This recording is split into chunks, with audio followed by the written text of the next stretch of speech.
out.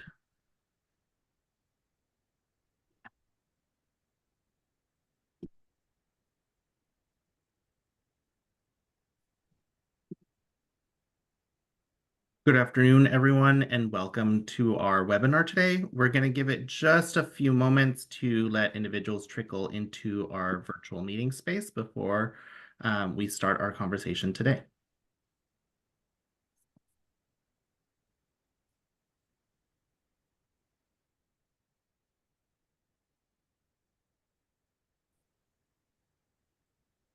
So I see we have a good number of individuals on our call today, so we'll go ahead and get started. Thank you, everyone, for joining us today for an update on the immigration announcement that was initially announced last month.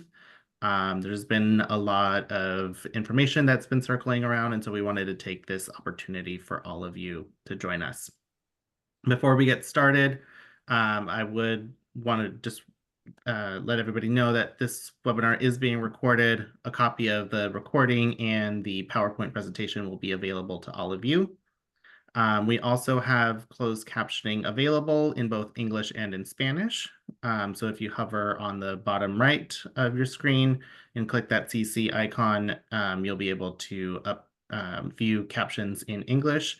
And in the chat, there is a link to view the captions in Spanish. We will encourage all of you to ask the questions using the Q&A chat function. And throughout the presentation, our amazing panelists will be able to answer them for you. So with that, I'll turn it over to our colleagues at the Immigrant Legal Defense to guide us in our conversation today. Thanks so much, Alonso, and welcome everyone.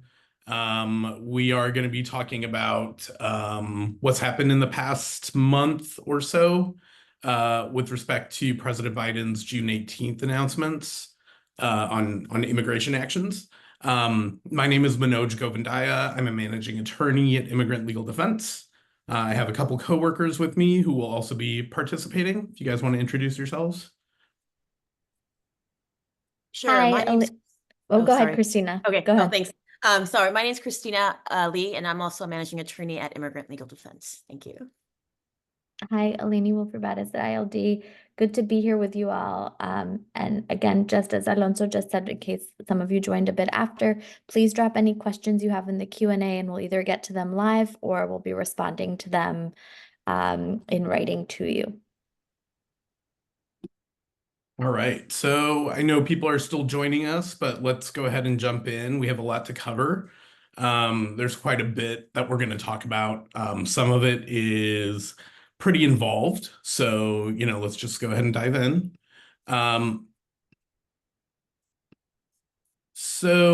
Just briefly, a little bit about our organization. Immigrant Legal Defense is a nonprofit legal services agency. We're based in Oakland, and we provide free legal services to underserved immigrant communities. We have a couple of higher education partnerships, and through those, we provide free legal services at 9 Cal State campuses and at 34 community college campuses throughout the state. We provide consultations and full representation. Again, all of our services are free, and we provide nearly the whole gamut of immigration legal services.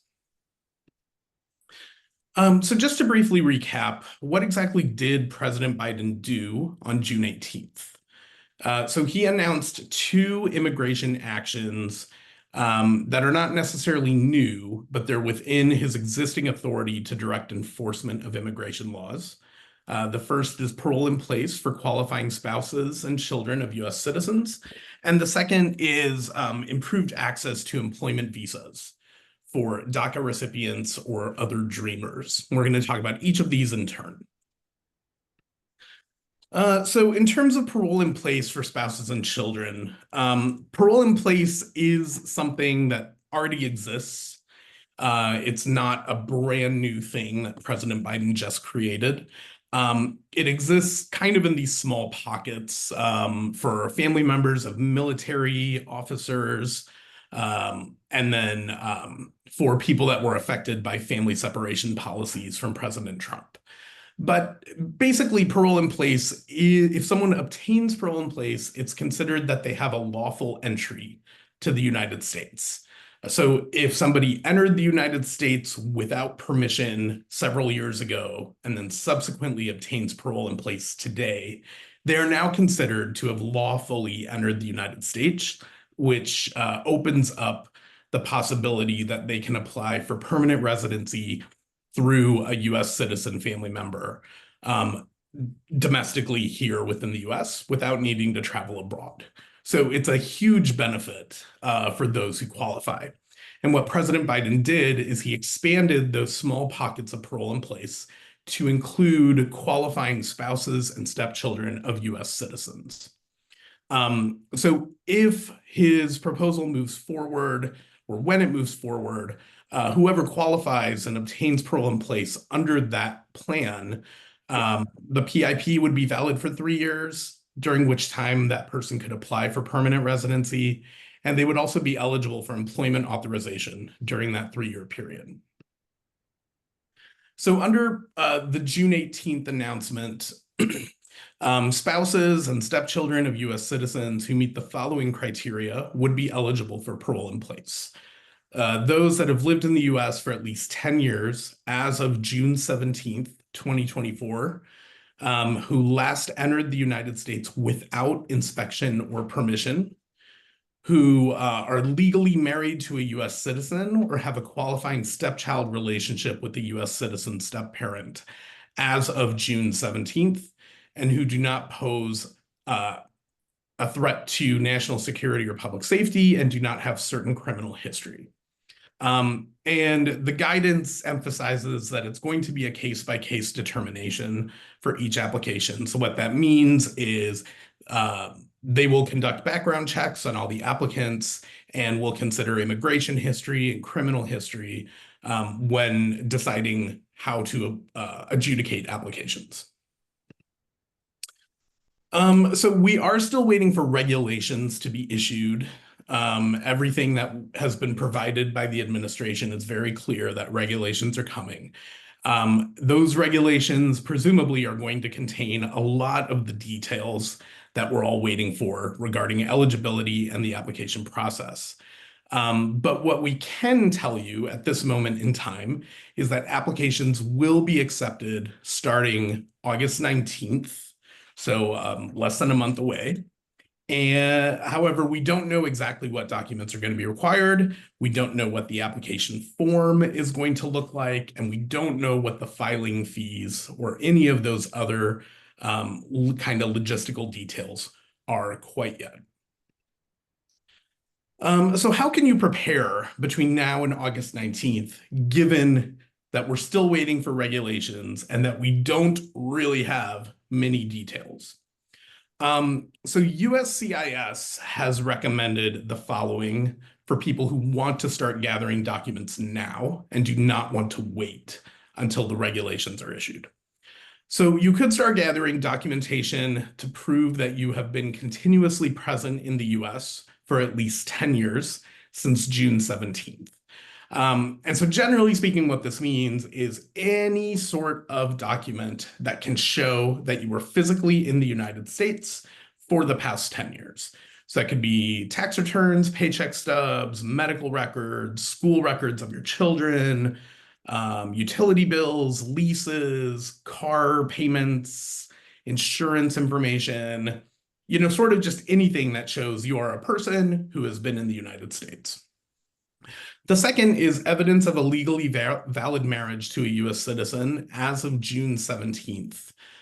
So in most cases, this is going to be a marriage license between you and your US citizen spouse, or in the case of a stepchild, it would be the marriage license between your parent and your US citizen step-parent. And then the last category of documents USCIS recommends gathering is evidence of any favorable discretionary factors you want them to consider. So again, this benefit, parole in place, is something that you have to show that you deserve. They have to use their discretion to grant it for you. So anything you can show that you are a contributing member of society is what they want to see. So are you involved in your community, volunteer work, you're involved in your church, at your kid's PTA? Do you have US citizen family here, children, siblings, parents? Have you been working, paying your taxes? Just kind of anything to show that you merit this this benefit. The last thing USCIS recommends, which I'm putting here, but with a note, they recommend opening or updating your MyUSCIS account at myuscis.gov. So what that suggests is that, electronic or online filing of these applications is going to be a possibility, but we don't know that for sure. And that you would at least be able to manage your application online. I put the proceed with caution language there because if you do not yet have any interaction with immigration authorities, if you have never had any interaction with immigration authorities, just a word of caution that if you are creating a MyUSCIS account, then you are putting your information out there for the government to know that you are here in the US. So before you do that, I would strongly suggest speaking with a lawyer and just making sure you understand what the risks, if any, of doing that are before you file the application. So like I said, the applications will start being accepted on August 19th. What do we think is going to happen between now, July 26th, and August 19th? Well, we think that regulations will be issued. I don't think they can begin accepting applications unless the rules as to how those applications are adjudicated or decided are finalized. Once the regulations are issued, unfortunately, we do expect a flurry of lawsuits to try to prevent the program from going into effect or to narrow it or something of that sort. And we really think that, litigation, court decisions, and the presidential election are going to affect the overall eligibility and implementation of this program. So I'm not trying to be pessimistic, but really I just want to be realistic that we're in a very polarized world at the moment, and there's a lot of forces fighting against something like this. And so we really just need to be keeping in mind that if you are currently eligible for something that you have not applied for yet, we strongly encourage you to apply for it now. And if this option becomes reality on August 19th and you're also eligible for parole in place, then you can also apply for parole in place at that time. But don't let this possibility keep you from applying for something that could benefit you right now that's currently available to you. And like Eleni said, I mean, we welcome any and all questions. Please drop them in the Q&A. We are trying to address questions as we go. Eleni's trying to address questions as we go. So please keep them coming. Just one note on that. There are also some questions that I think are great questions and would benefit the whole group. So we're gonna hold those for the end so that everyone can hear the answers. You guys are coming up with some really helpful and important questions. Thanks. All right, so now we're going to turn to the second part of President Biden's announcement, which is related to employment visas for DACA holders and dreamers. I will warn you that there is a lot of information in these next several slides, and there's a lot out there, and it's going to be a little complicated. So we're trying to break it down so that everyone can understand exactly what this looks like, who it's available to, and what the possibilities are. But I would strongly encourage folks who are considering this option, an employment visa as a DACA holder, to please work with a reputable or qualified attorney who can better help you understand your own eligibility and the risks and benefits to pursuing this option.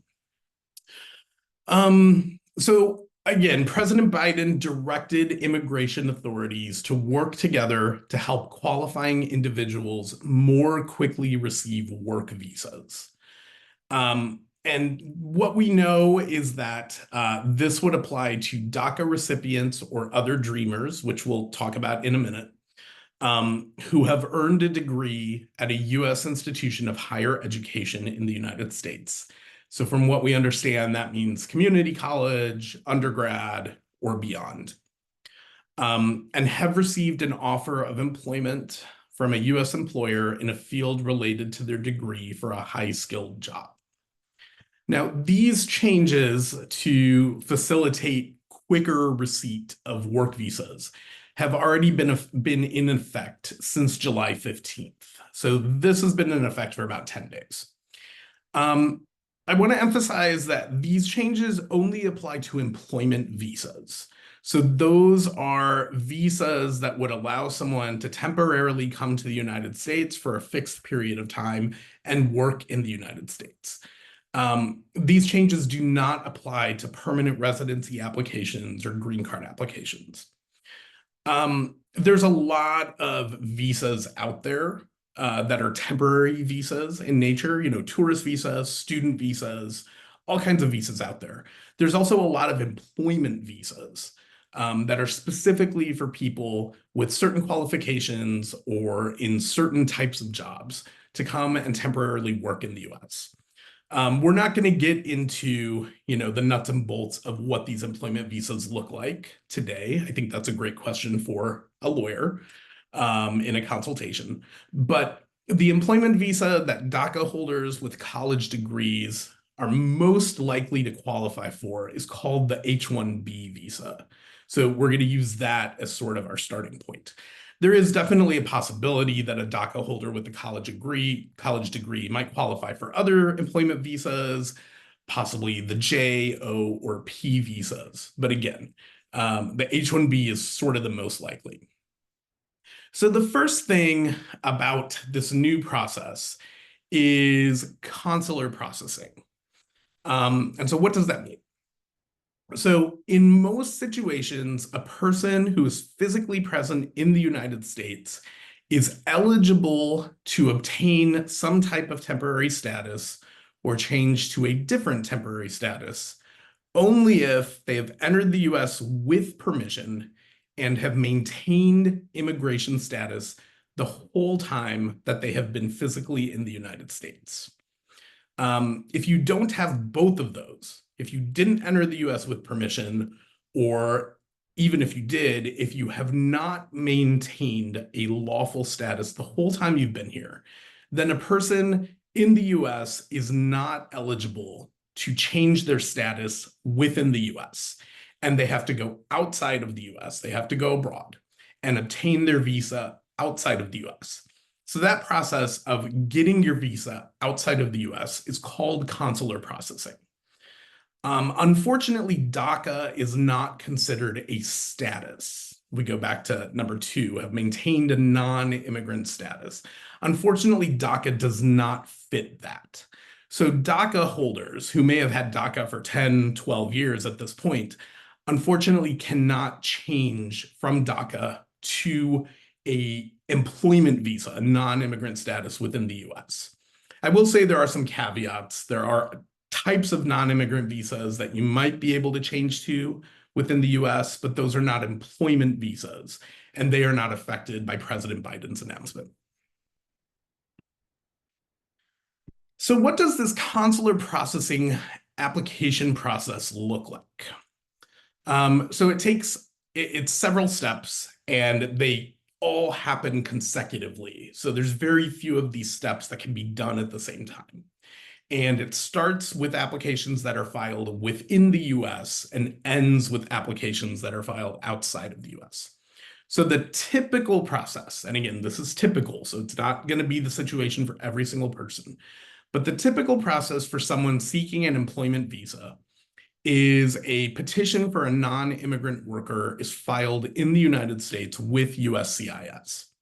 Once that petition is approved, the employee has to file an application for a non-immigrant visa. That form is called the DS-160.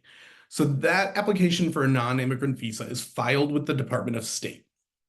And once that application has been filed, then the employee is going to schedule a visa interview at whatever consulate they're choosing, pay an application fee, gather some required documents, and then will have to attend the interview in person at the US consulate.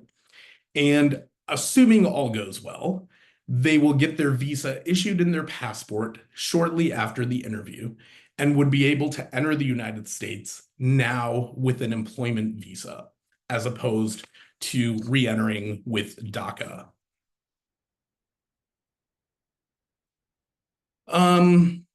So D3 waivers, I think a lot of people have been asking us at ILD about D3 waivers.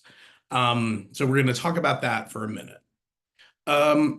So I just described the consular processing process, but I didn't really explain who is eligible for a visa to begin with. To obtain a visa, any kind of visa, whether it's an employment visa or a green card or anything, a person has to be admissible to the United States. Admissible is a legal term of art. The grounds of inadmissibility are listed in the immigration law at Section 212 of the Immigration and Nationality Act. If you have a ground of inadmissibility that applies to you, what that means is you cannot get your visa unless you get a waiver of that inadmissibility, almost like a pardon of this reason that you don't qualify for the visa. Please keep in mind that D3 waivers only apply to, they don't apply to green cards. So if you're applying for a tourist visa or a student visa or an H-1B visa and you need a waiver, it's going to be a D3 waiver. That's what you're going to apply for. But at some point in the future, if you qualify for a green card and you're applying for a green card and you are still affected by this ground of inadmissibility, the D3 waiver has no impact on a future green card application. So you would actually have to file a different waiver with different criteria that you may or may not qualify for at that time. So if someone applying for an employment visa is inadmissible, like I said, they have to apply for a waiver of inadmissibility. The waiver provision is in the immigration statute at Section 212D3, hence the term D3 waiver. Unfortunately, for this type of waiver, it cannot be applied for in the United States for employment visas. So for employment visas, it cannot be applied for inside the United States and cannot be submitted or applied for prior to leaving the US. And when is it submitted? It's really going to depend on the consulate that you're applying at. Every consulate kind of has their own process for how they process these waivers, how they accept these waivers. But the typical process is that the waiver is presented to the consular officer, so the person who's doing your interview. And that officer is going to make a recommendation as to whether the waiver should be granted.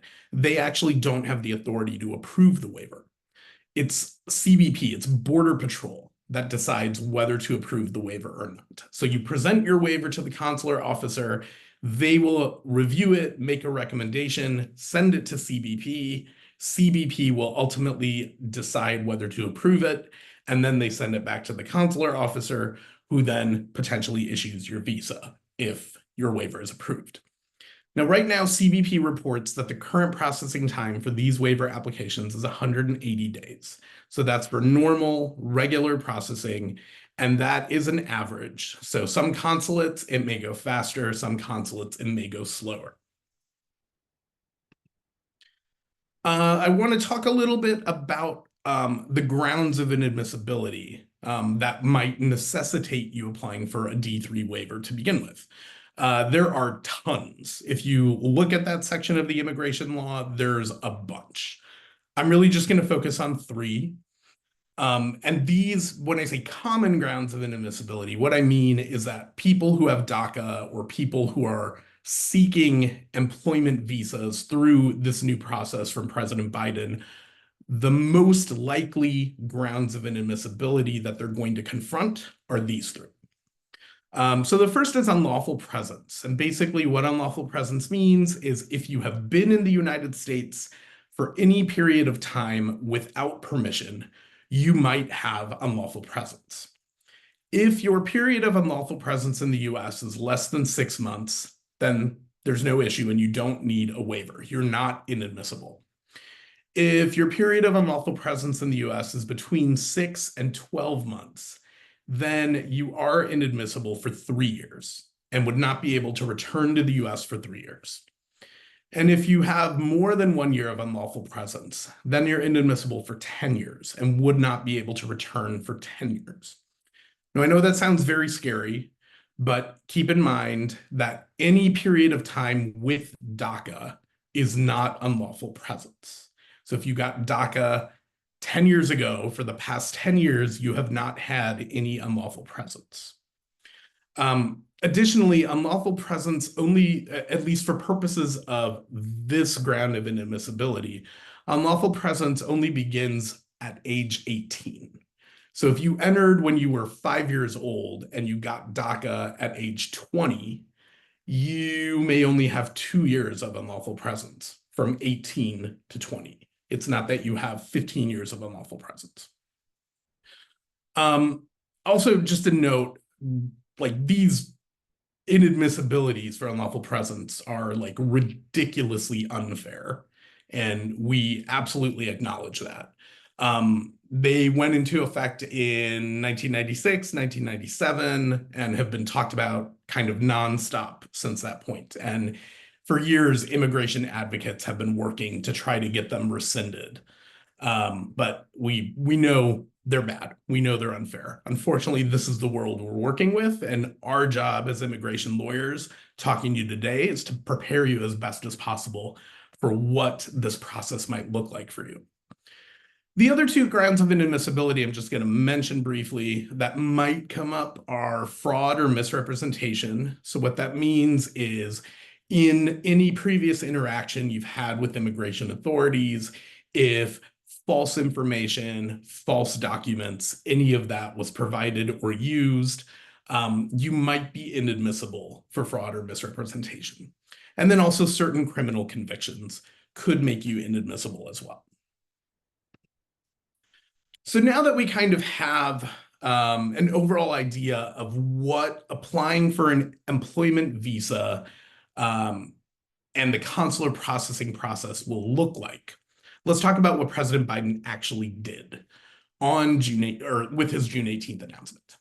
So the Department of State amended 3 sections of the Foreign Affairs Manual as a result of President Biden's announcement. So the Foreign Affairs Manual is, it's like an instruction book, so to speak, for consular officers. So people who work in consulates that adjudicate visa applications. And so this kind of tells them when they are presented with an application, how are they supposed to review it? So there's 3 sections of the Foreign Affairs Manual that have been amended. The first is the list of factors that a consular officer is supposed to consider when deciding a waiver application. The second is the actions that a consular officer is supposed to take if they want to deny a waiver application. And the third is factors that support expedited processing of a waiver application. So we're going to touch on each of these changes. And I know there's a lot of text here, and I'm going to try to walk you through it. But the first section that was changed is the factors that consular officers are supposed to consider when deciding a waiver application. The part that was added as a result of the June 18th announcement is in purple and is in italics. But basically, when an officer is deciding a D3 waiver application, they're supposed to consider 5 things. The recency and seriousness of the condition that caused the inadmissibility, the reason for the proposed travel to the US, the positive or negative effect of planned travel on U.S. public interests, whether there's an isolated incident or a pattern of misconduct, and evidence of reformation or rehabilitation. Now, what was added is that if the person applying for the D3 waiver has graduated from a higher education institution in the US and is seeking travel to work in a high-skilled field with a US employer, that scenario is considered to have a positive effect on US public interests. So if you are in this scenario, by virtue of being in that scenario, you already are on the better side of receiving a waiver, because by virtue of graduating from a higher education institution, having a job, and coming to the US to work with the US employer, you are creating a positive effect on US public interests. So that's the first change. So that strongly suggests that a waiver, a D3 waiver application for someone in this situation should be approved. The second change is what is supposed to happen if a consular officer is wanting to deny a waiver application. And so really what this section says is that if a consular officer wants to deny a waiver application for somebody who has a higher education degree and a US employer and high-skilled employment, a supervisor must review and concur in the denial. So the officer cannot just outright deny it. They can make a recommendation to deny, and then a supervisor has to sign off on that. The third change is for the expedited processing of a waiver application. So if you remember, what President Biden ordered was that employment visas be issued as quickly as possible. That's the gist of the June 18th order. So the current expedite criteria is that waiver applications should be expedited in situations where there's an urgent humanitarian need for travel, or where there is clear and significant US government or public interest. So if a person in this scenario has a degree from a higher education institution, a job in high-skilled labor, and is coming to the US to travel, that meets the criteria for clear and significant US public interest and should allow for the waiver to be decided in an expedited manner. So those are the three changes as a result of President Biden's June 18th announcement. Just a quick summary: the changes don't actually change the application process. So you still cannot apply in the US. You still cannot apply before you actually apply for the visa. You still have to go to the consulate. You still have to go through that consular processing process that I mentioned. But what the changes do is they provide revised guidance to officers when they are deciding waiver applications, and they attempt to speed up the waiver processing times. That's great. This is great. The risk, though, is that there is no guarantee that the waiver will be approved. The changes do not require waivers to be approved. And there's no clear guidance on the processing time. So as I mentioned, the normal processing time is around 180 days. We don't know what expedited processing looks like. It might be 60 days, or it might be a week.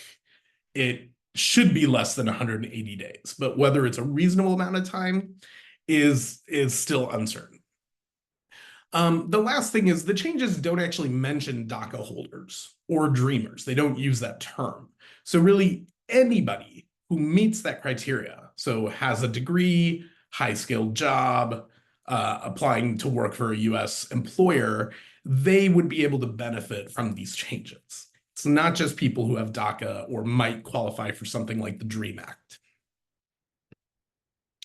So I do want to put some of this in practice. So we're going to run through a couple of hypotheticals just so we can put all of this information in a little context. So John entered the United States at age 6, and he received DACA at age 18. He's now 27, and he's had DACA since 18. If he applies for an H-1B visa, is he eligible to obtain it inside the US? So unfortunately, the answer is no. because he has not been in lawful status the whole time he's been in the US. From age 6 to age 18, he did not have any status. He only got status at 18. So he does have to consular process. Since he needs to obtain his visa at a consulate outside of the US, will he need a waiver for unlawful presence? And the answer is no. He obtained his DACA right at 18, which is when unlawful presence starts. So he does not have more than 6 months of unlawful presence, so no waiver is needed. He can go and apply for an H-1B visa at a consulate abroad, would not need a D3 waiver at all, and hopefully would get his visa approved and be able to come back to the US pretty quickly. Okay.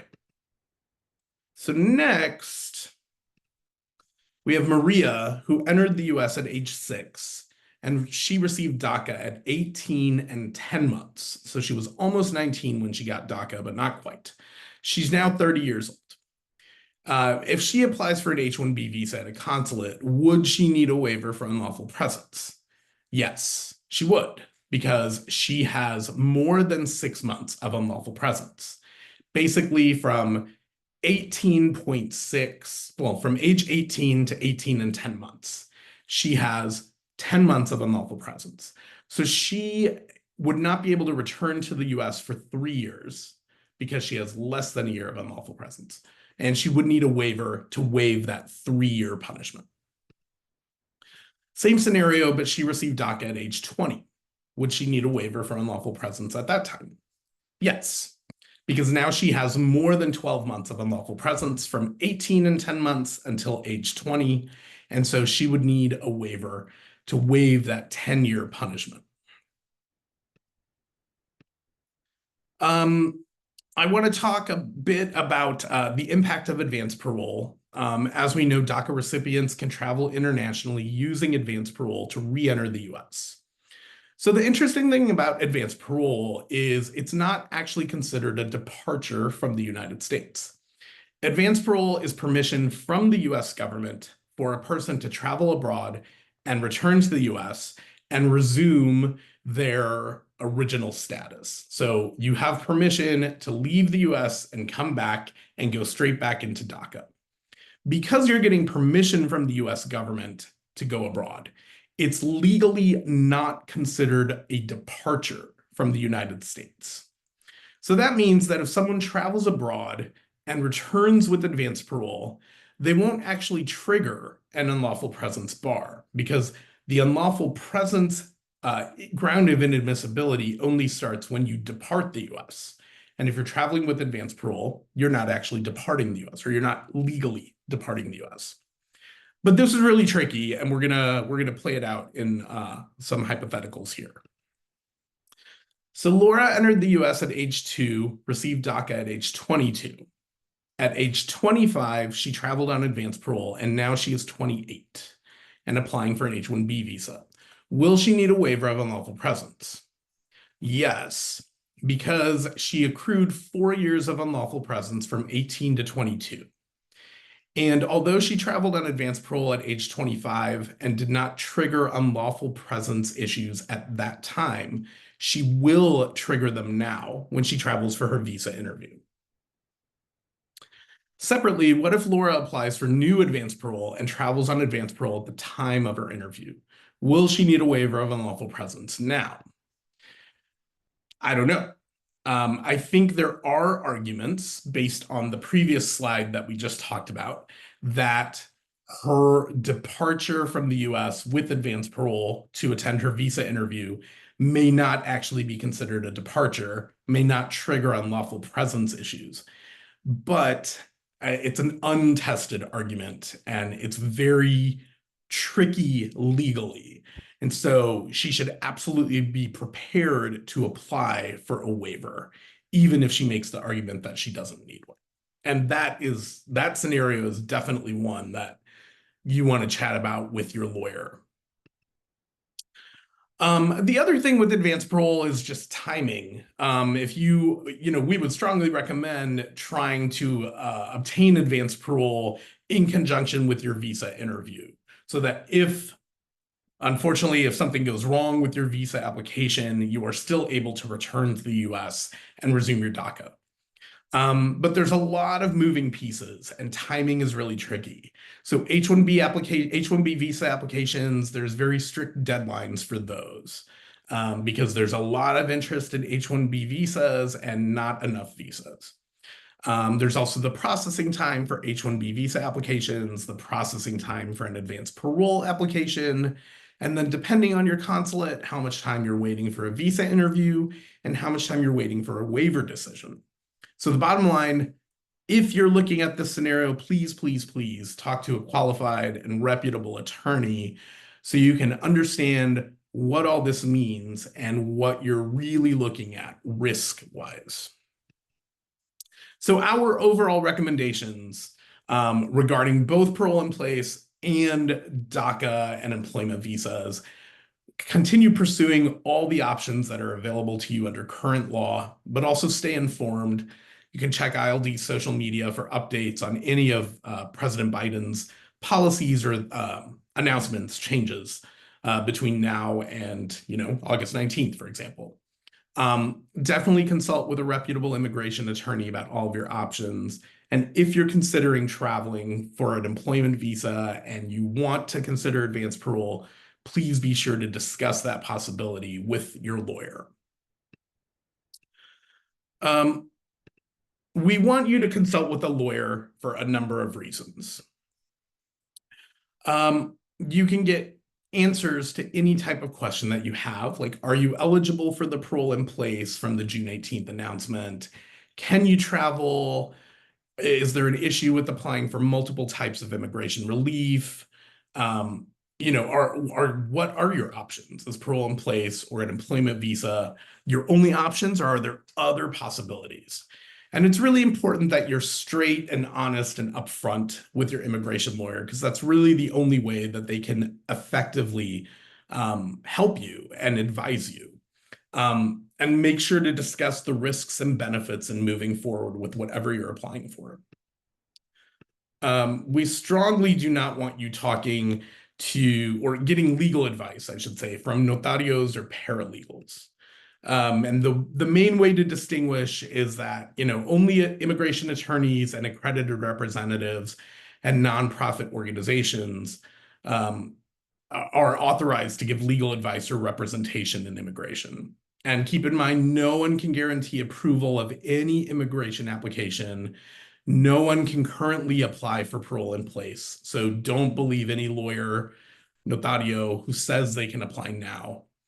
And beware of someone's promises. If they're promising a quick work permit, if they're telling you can apply for parole in place now, be very wary of that.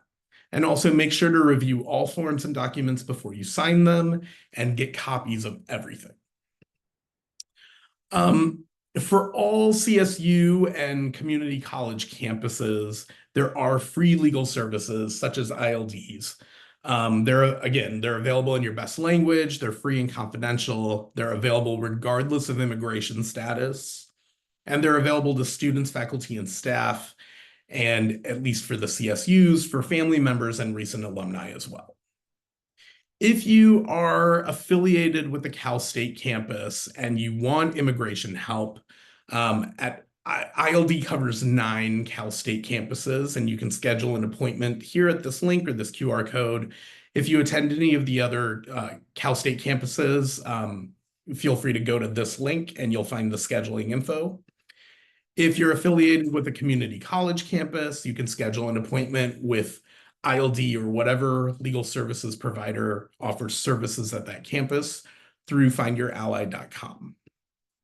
Thank you, everyone. I think we have about 15 minutes left, so maybe we should just jump right to questions. Thank you so much, Manoj, for that. And thank you all for your questions. We've answered some, but there's a number of questions that have come up multiple times that I think would be great for us to answer for the whole group to hear. So, Christina, a question for you first. What is the difference between a green card and an employment visa? Okay, I hope I could be succinct with this answer. So a green card is what we call lawful permanent residency. And that is generally the final goal for all our clients who want to stay here permanently, because that's the step prior to becoming a citizen. An employment visa is a temporary visa that is linked generally to your employment. So your employment visa generally will be stuck to your employer. Once you get a green card, you are generally free to move about in terms of work and movement in the country as you like. Hopefully that is helpful. It is helpful. I think it's really confusing because there's these immigration adjustment is a multi-step process, right? So I think that's what but President Biden's announcement only addresses pieces of that process, not the entire process.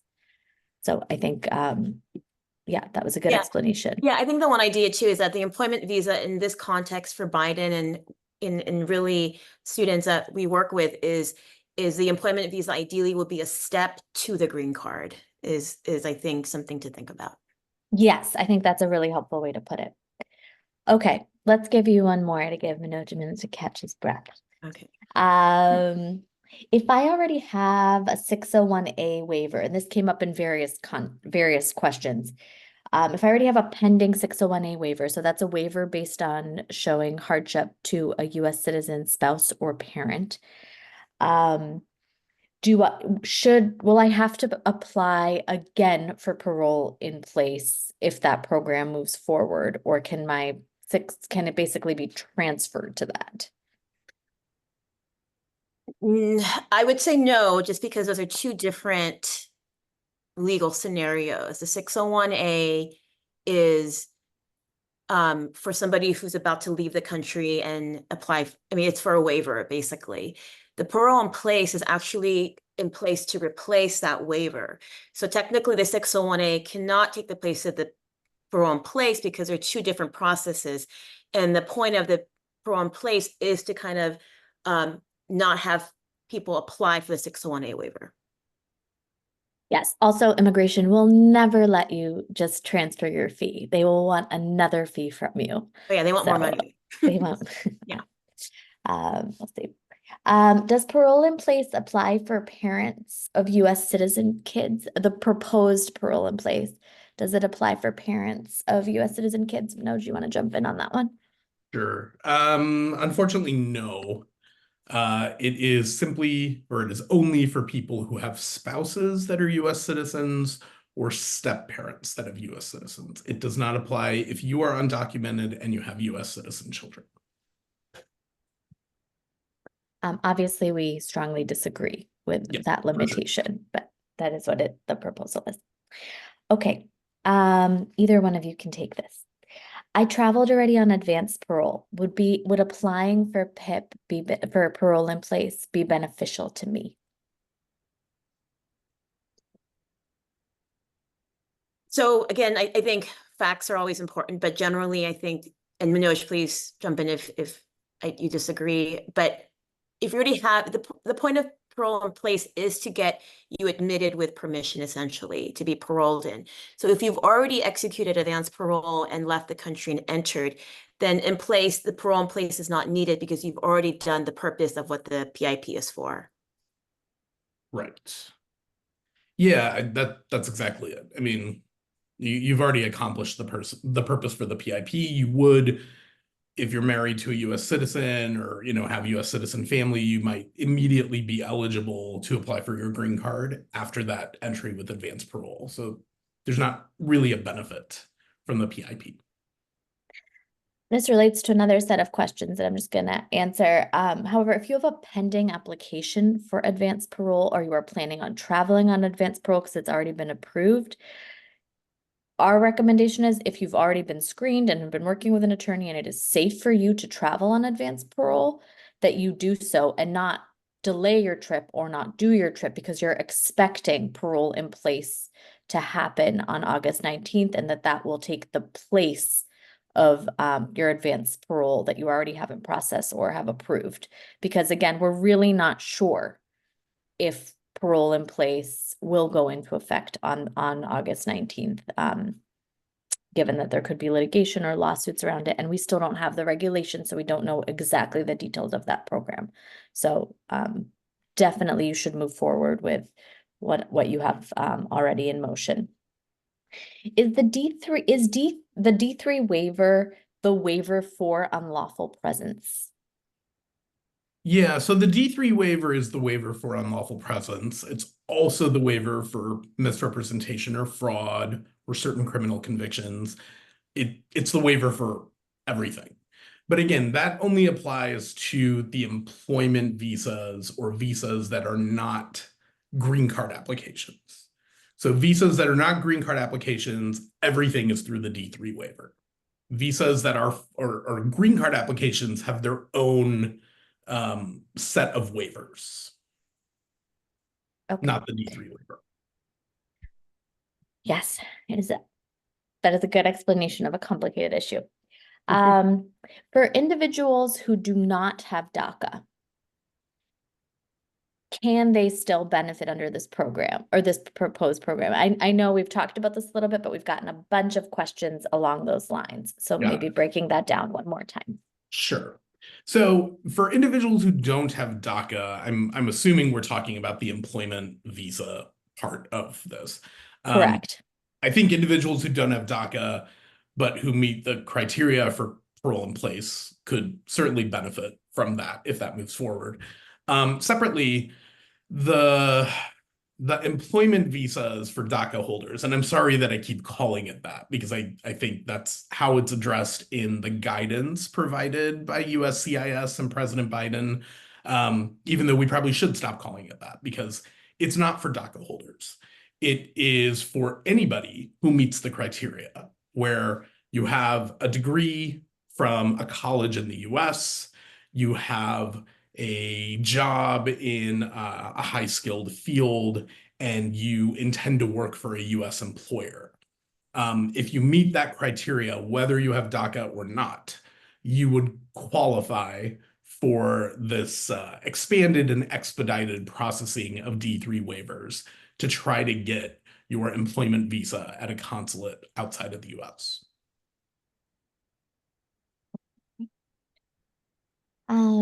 Okay. Christina, is DACA considered lawful presence? While you're in DACA status, is that considered lawful presence? I'm gonna say essentially the opposite in a way, in a negative, that you're not accruing unlawful presence while you are on DACA. So essentially it's the same thing, but I think there is a distinction there that I think is important because DACA, I mean, I think that statement you made is, I don't want folks to think DACA is status, because it's not the status that it's a confusing, it's a semantics, but it's not status, and that's beneficial again here, where you could just do the change of status in the United States. Essentially, when you have DACA, so I'm just going to give a quick scenario. When you applied for DACA and you are 18 years old, you are not accruing unlawful presence. If you are 20 years old and you applied for DACA, you have accrued unlawful presence until you were 20. And once your DACA is approved, you are not accruing any more unlawful presence after that, as long as you maintain your DACA status. If you drop out of DACA status, then you are accruing unlawful presence at that point. Okay. That does help. Okay. If you can, and I know we've answered this in a number of different ways, but let's answer once more because it's also come up a bunch. If you left on advanced parole, can you start your application process from within the United States? I think there's a little bit of confusion about consular processing.